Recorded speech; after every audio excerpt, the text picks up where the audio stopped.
Well, here we are. Hello. Hello. How are you today? I'm doing really well. I'm doing well. Good.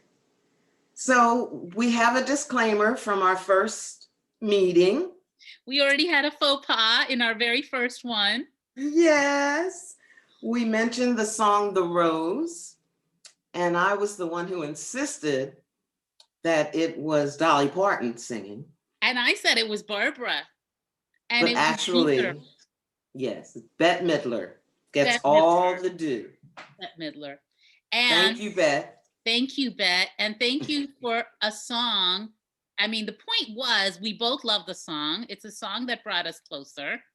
So thank you to Bet for that song. Yes. All right.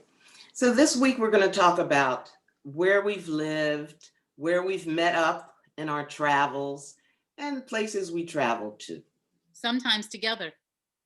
sometimes together. So I have a fun little quote. The world is a book, and those who do not read a page, I'm sorry. How do we do that?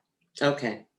The world is a book, and those who do not travel read only one page. St. Augustine said that. St. Augustine. Mhm. What do you think about that? I think that's true.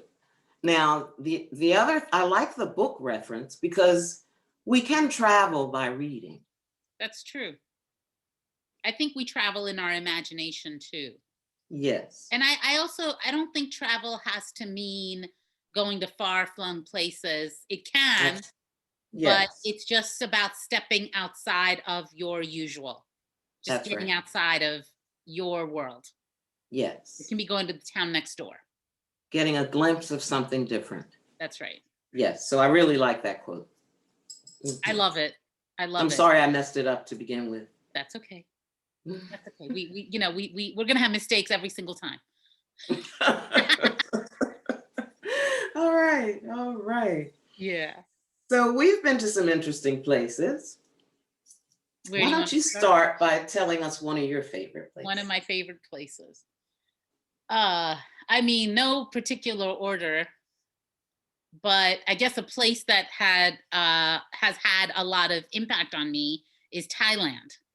Mm, And I got to go to Thailand a couple times while my cousin lived there. mhm. She spent, I don't know, 20 years there Oh living with my. her family. And I went a couple times on my way to see the rest of my family in India. Hmm. And it was just unlike any other place I had been to. And I remember having a conversation with her. And this is a cousin that I'm very close to. She's the closest cousin to me in our ages. She's the one that I call sister. Well, one of a few, but she's the closest age wise to me. She now lives Hmm. in Canada. So she's just, had an impact on my life, period. But she was living there with her family.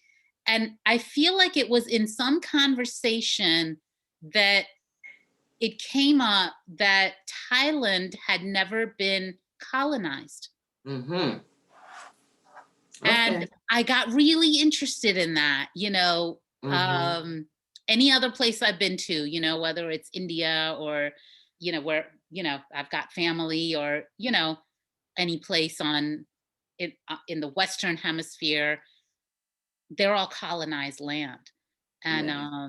so Thailand had this impact. It actually got me interested in studying more Asian history, which was something I'd never really done. I'd never Hmm. learned it in college. I never took an Asian history class or Hmm. anything. And so it just made a really big impact on me thinking about what it meant to to not be colonized. Like what did it mean to not have your mind colonized by thoughts that I don't know. I think I still have to think a lot about what that means, but it had a big impact A on me. special freedom Yeah, that many of felt us like a have. special kind of freedom.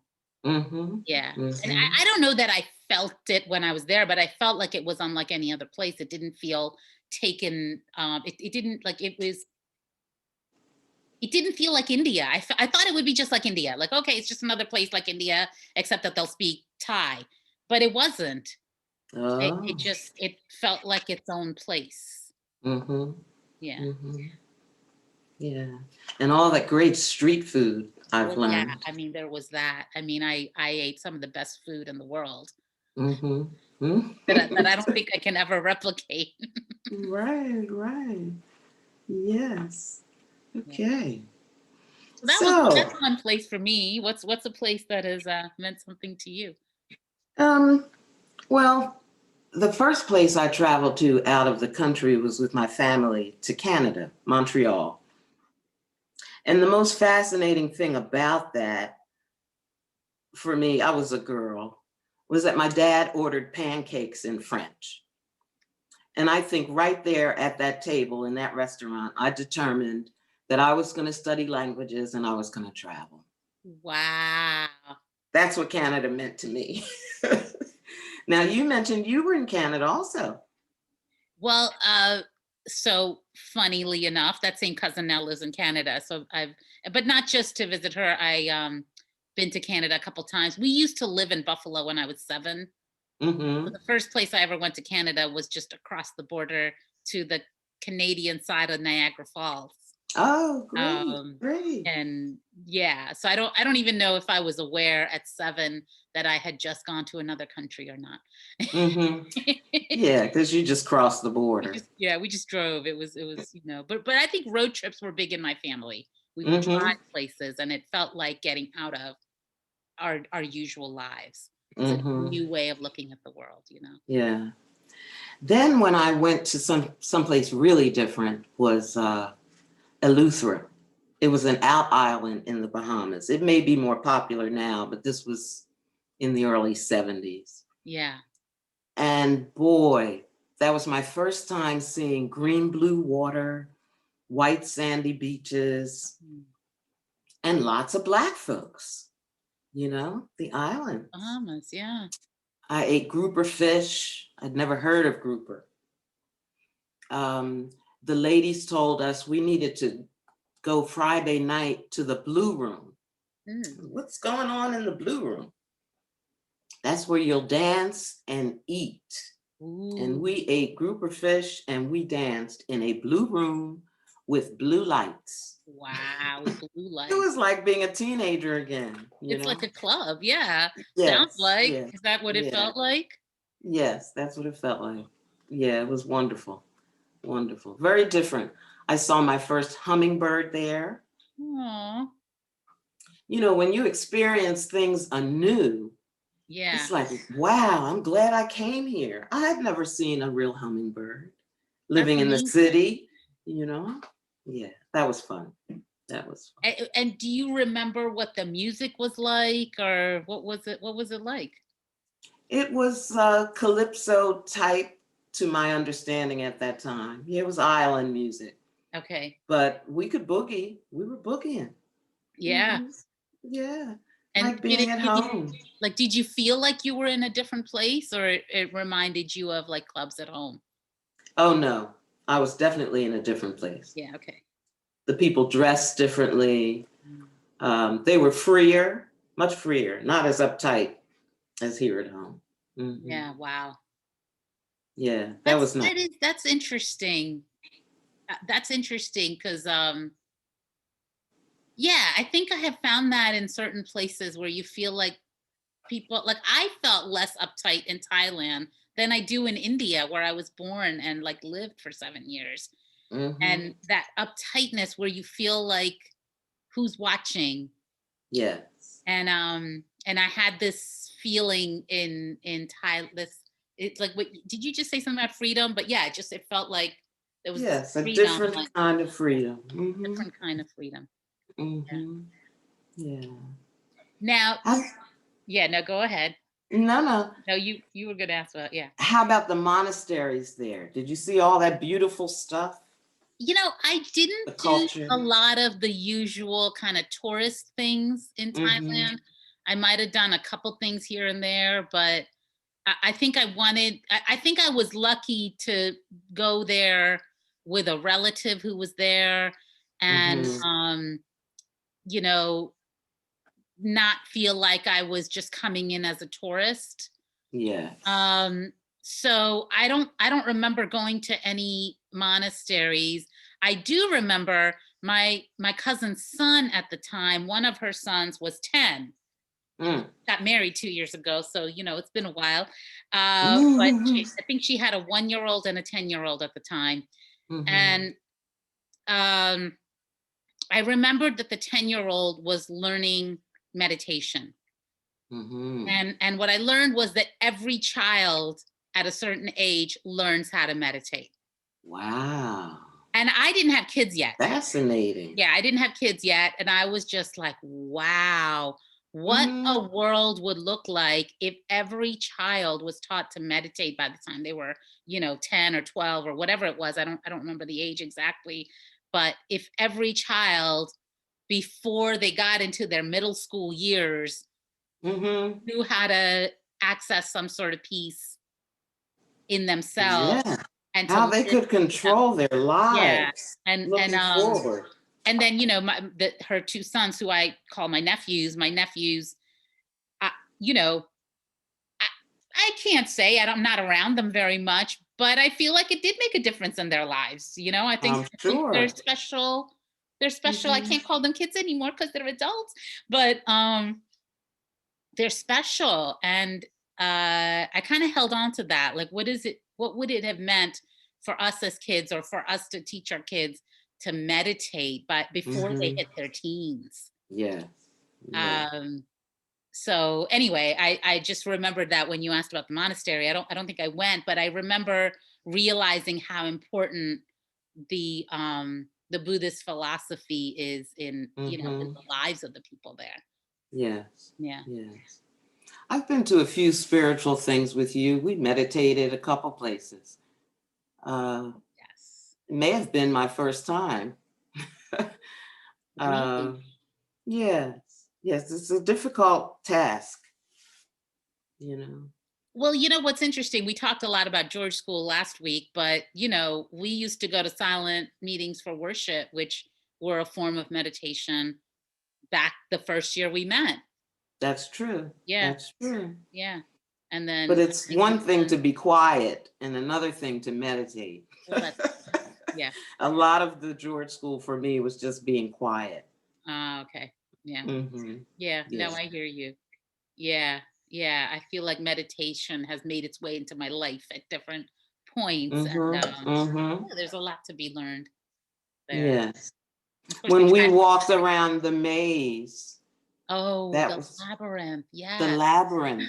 That was great meditation for me. Oh That my was a goodness. good time. Hmm. That was amazing. And we should do Hmm. that again when it gets warm. But I Yes. love that labyrinth because that's not too far for either one of us. We Hmm. went with a Hmm. group of women from that church, and we Yes. all walked together silently, and then Silently. talked Yes. about our experience at the end. Hmm. Hmm. Yeah. Yeah, that was good. That was good. Well, I was Good. remembering you talked about going into this, the blue room in the Bahamas, and it made me think of when you took me to a club in Chicago. Oh my goodness. Chicago, the jumping, hopping place. I had a friend in Chicago who said that Chicago was the Paris of the Midwest. I Ooh. said, really? Well, We had a good time there. we had a good Yes. time, and that Now, was what a was road this trip we club? did. I don't remember. You don't remember? No, what was the club? We went. I thought we did. Now, am I thinking of somewhere else? I remember one time we went to Zanzibar Blue in Philly. In Philadelphia. I remember Mhm. that. But I thought we went to a club in Chicago. I thought it was a jazz club. I thought we went to a jazz club that one time when we did the road trip out there.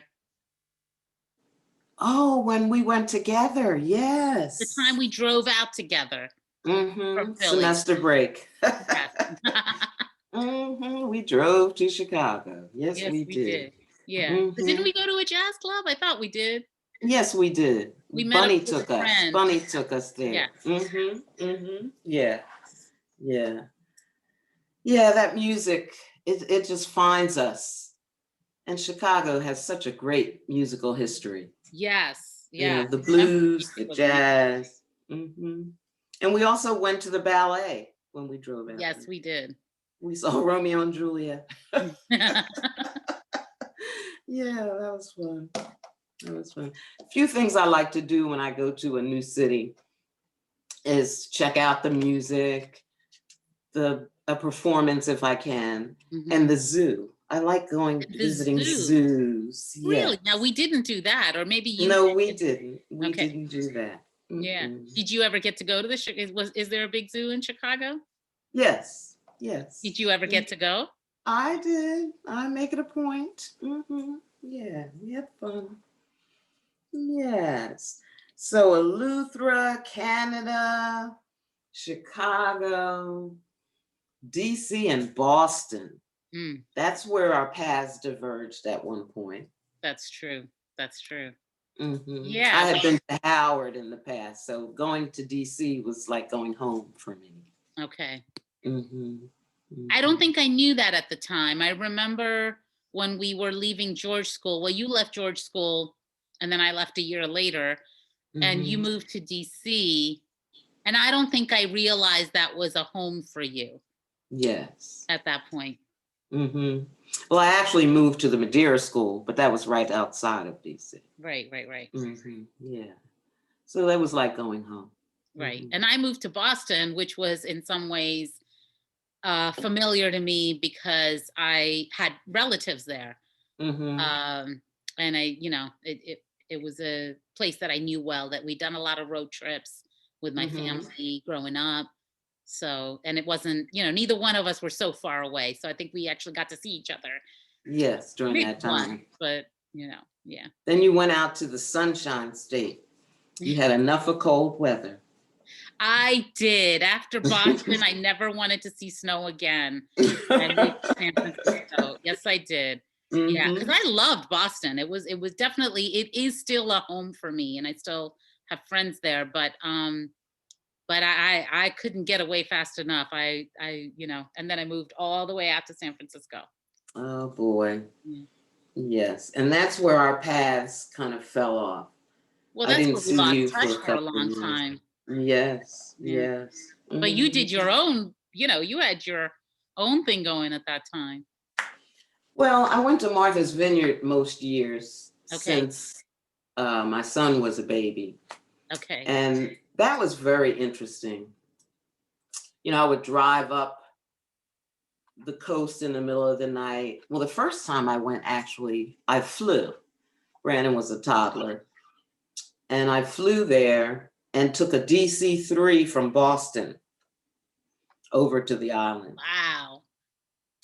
And as soon as I got off the plane, inside this little house, I met Walter Cronkite. I was like a groupie. I had my child in my arms and I was like, Mr. Cronkite, hi. That's adorable. Yes, I said, I've watched you all of my life and I'm so pleased to meet you. He had on his Bermuda shorts and, Oh, his little collared shirt. oh, really? He was so gracious. I was thrilled. That was set the pace for me in Martha's Vineyard. Yeah, that The was your people are introduction. friendly. Yes, the water is lovely. The Native Americans there, such long history. The Wampanoag. Mm, So that was more than I bargained for, going to Martha's Vineyard. And then I started driving hmm and taking the ferry over. Okay. Yeah. So we have yet to do that together. Yeah, that is something we have talked about, and I've heard so much about your experience there, and Yeah. I am dying to go. So You will love it. it's I'm gonna so happen. sure. It is Yes, gonna it's gonna happen. happen.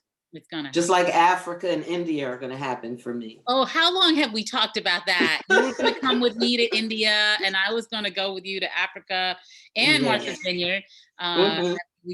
we haven't been able to manage some of these, but we did get to Chicago together, so that We were in Chicago. That was like a different world, really. The Midwest, very much more progressive than I thought it would be. Well, you Mm. lived there later. I mean, we visited there, but then you lived there for how long were you there? 5 years I was there. Okay. And I explored it like it was a far off place. You know, I read about it, I read the history, I did a lot of touring. Yeah, it was very different from Philadelphia, from the East Coast. So how did it change the way you see Philly? Well, they're quite similar, though Chicago is a much bigger city. Mm, But they're both cities of neighborhoods. I felt there was a little more racism in Chicago than here in Philadelphia, but that's really? probably because I'm from Philadelphia. Okay. I didn't recognize it as such. I mean, while I was in Chicago, people says, "You didn't go to that neighborhood, did you?" I said, "Well, that's where the Pier 1 Imports store was. Of course I went there." But there's a different fear in the Midwest than Okay. I sensed here in Philadelphia. Yes. That's interesting. Yeah. I feel like and then I think you were in what were your years in Chicago? 2006 to 2011. Okay. Mm-hmm. So I was already back in Philly by then because I lived in San Francisco prior to that up to 2002. Mm-hmm. And I mean, racism there is a completely different animal, and there's so much more segregation there, and so much of it has to do with uh I mean, it's not as much of a neighborhood city, but Mm-hmm. people being relegated to neighborhoods partly because of class. But Mm-hmm. the class divide there, I don't know, is so connected with the racial divide there. So there's Mm-hmm. just pockets of people of color, and then there's a lot. And economics, I'm The sure, played a economics big really part. create the divide of the Mm-hmm. neighborhoods. Yeah, yeah, Mm-hmm. yeah. Yeah, And yeah, I very think interesting. it was interesting to come back to Philly, and then it was like I could handle it better, even though the racism is all around us, but I understood it, if that Yes. makes any sense. We were familiar with the I was territory. familiar. I knew what Mm-hmm. was going on where. Mm-hmm. Yeah, Mm-hmm. Yeah, it makes a difference. Home is home. yeah, Mm-hmm. yeah. Mm-hmm. Now, speaking of difference, Mm, India for you is far off travel, but India was home for you. Even though you were a child, it was familiar. yeah. But when I traveled to China, Mm, which is actually before I moved to Chicago, right. and I lived in China for a couple years. You talk about culture shock. But and you don't really reflect on your travel until you return home. That's true. And so while I was there, I was so busy dealing with the difference and living life that coming back home, I realized how much I had grown. Mm, Because in Philadelphia, I never rode the buses since I left high school. And I only rode the bus then to Germantown High okay. from, just a few blocks. But the buses in China, we were traveling from the countryside to the city. There were chickens on the bus, pigs on the bus, not to mention all the people. So Right. we would sit in the back just to get out of the fray, where we were privileged not to sit in the back in the United States. Yeah. Right. Right. Right. So Wow. it was just different. It was very different. And I felt if I can ride a public bus in the People's Republic of China, I can ride the bus in my hometown in Mm, Philadelphia. wow. Right.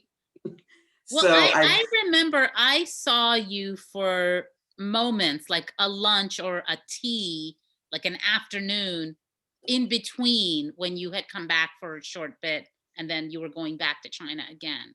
mhm. Do you remember that? I don't remember when that would have been. Um, Yes, you were in Southwest Philadelphia. I guess so. Yeah. I was Hmm. living in Southwest Philadelphia. and I came to see you in Germantown, Mm-hmm. and we just had an Mm-hmm. afternoon together, and then Yes. you were going to go again. I was gone. And Yeah. you talked to me about, how Black people were seen in China, but also how it opened like things for you, the way you saw America. I don't know. There was a lot packed into that like one afternoon conversation, Yes. that I Yeah. wish I had recorded. You know, Mm-hmm. Mm-hmm. your Well, what I perspective was found so was, broad, and yeah. yes. Mm-hmm. Well, the people live very close to the ground. They're agrarian, from an agrarian society. The big cities, Shanghai, Beijing, they were big, but people basically reminded me of my family down south in North Carolina. Uh-huh. They ate the same foods that we ate. They grew collard greens, you Wow. know. They even ate chitlins. Hmm. Um, so in that way, they were very familiar to me. Yeah. But Asian is very different from the West. But I was enlightened to many things, you know. In the countryside, I found a little Christian church. I thought it was a hospital, a Red Cross, because it had Oh, a wow. cross on the Uh-huh. building. Uh-huh. It was a church. Wow. And they were in there singing Blessed Assurance in Chinese. Mm. The Reverend gave me a Chinese Bible. I still have it. He autographed it for me. Mm. Um, and where we were, most of the people had never seen Black folks before. Right. And they think everyone from the West has money. Ah. I mean, we had a little bit because we were there doing business, but we weren't walking streets of gold like they thought we were. You know? So that was very different. Um, yeah, I enjoyed myself. I learned a lot about me. And that's Mm. what happens when you travel. Right. You learn a lot about yourself. I went to Shanghai, and that was like an excursion to go to a big city Okay. because we did live in the countryside. Mhm. And I was anxious to go to the art museum that had just reopened. It had been closed for renovation or something. And this is in Shanghai, one of the most international cities of the world. And I didn't see fine art there. What I saw were artifacts. Oh, wow. That's what the museum was at Yeah. that time. And, like food vessels and wine vessels and replicas of junks, the Mm. sailboats. Sailboats, yeah. Yes. Um, Well, I it's saw interesting some, what's considered art by different cultures. It exactly, really, yeah. exactly. And I saw some vessels with writing on it that reminded me of Egyptian cuneiform. Mm. And that's what led me to write about um, the ancient connection between Africa and China.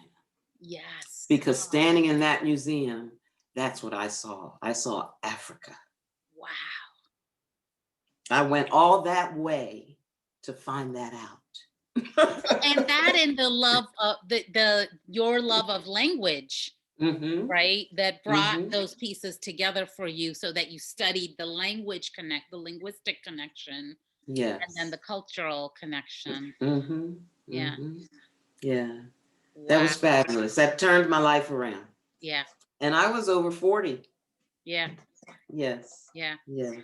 Well, I think travel has a way of doing that, right? I think, and and it doesn't have to be to China. Like, I think that That's was an right. amazing experience that I saw how it changed how you saw the world. Mm-hmm. And for me, in some ways that's always India, like that, like India, just moving from India to US is what changed my perspective of the world. But I think sometimes it's as little as, moving to the next town, and Exactly. it changes how you see life and what you see as important, and Mm-hmm. connections you make and what's Yeah. important to people. Yes. Yeah. But Yes. what an experience. But yeah, I mean, I've heard you talk about that linguistic connection and the historical Oh boy. with Mm-hmm. Africa and China. And, Yes. I need to go to both of those places with you one of these days. Yes, I hope we live long enough. I'm That's telling you. right. That's right. One other place I'd like to mention was Rio, Brazil. Okay. Now, I expected it to be party, party, party, going to Rio, the international capital of the world. All right. But the things we got involved in, I went to a history museum through the favelas. It was at the top of the hill. I didn't know much about Portugal and Portuguese settling Brazil. Mm. And there I saw all that history. What else fascinated me about that? The Argentinian family that we met in the hotel, because you don't really hang out with people if they're not staying in your same hotel. Oh, Because okay. in Rio, you cannot have guests unless they live in the hotel. No outside people, because they got a lot of stuff going on. Okay. Okay. So it was fun being with them. They spoke Spanish instead of Ah. Portuguese. So I had a little more ability to communicate with them. And that was fun. We Do went you speak dancing with their Spanish? young sons. I do. I didn't know that. How have I not known that? But okay, yes. We have, well, I studied. I don't know if I speak it, but I Okay, did study. I can get through. And the music was wonderful. Mm, Not so much the beaches. I think I was on the beach once. okay. But my friend and I met an African prince Wow. from Mali. Okay. Tall, gorgeous, dark man in white robes. He tried to get both of us. One picture, he's touching her boobs. The next picture, he's grinning at me. I said, oh, boy. So that was a great place to go and see some colonialism Mm, that was a little different from our from perspective. ours, yeah, from what happens here. Yeah. Yeah. But the natives, the Black people spoke 7 languages. Young kids. So, oh my goodness. Yeah. So yeah, we grow. We can't sit on our stoop and even read a book and think we're experiencing the world. We're not. Yeah. Yeah. We get Mhm. closed in to what the world looks like from this spot. Mhm. Um, Mhm. yeah, you kind of have to step out of it. Yes. Yeah. So where's next for us when we get a chance to travel again? Oh boy. I want to go to Senegal. I want to go to India. That India trip is waiting to happen. We've talked about it since, Yes, the we have. 90s. Mhm. That trip is waiting to happen. Yes, I'd love to go to Spain. I would Oh, love to go to Spain. I want to see the Moorish mosques that are now cathedrals. uh-huh, You know, yeah. And that history. I want to deal with Yeah, that history yeah, that's firsthand, right. or as firsthand as we can. That's right. That's right. But yeah, there's a big wide world out there, and I'd love Well, to you, see you some got it, more. girl. You got another quote for us to end on, so we can Let's look see. forward to where we're gonna go, what we're gonna see. Okay, how about this one? He who does not travel does not know the value of men, and that is a Moorish proverb. A Moorish proverb. There you go. So there's Yes, another history we got to learn. yes. So this was great. Enjoy. Thank you, Janet. Thank you, Kavita. See you next time. All right. Bye, Jan.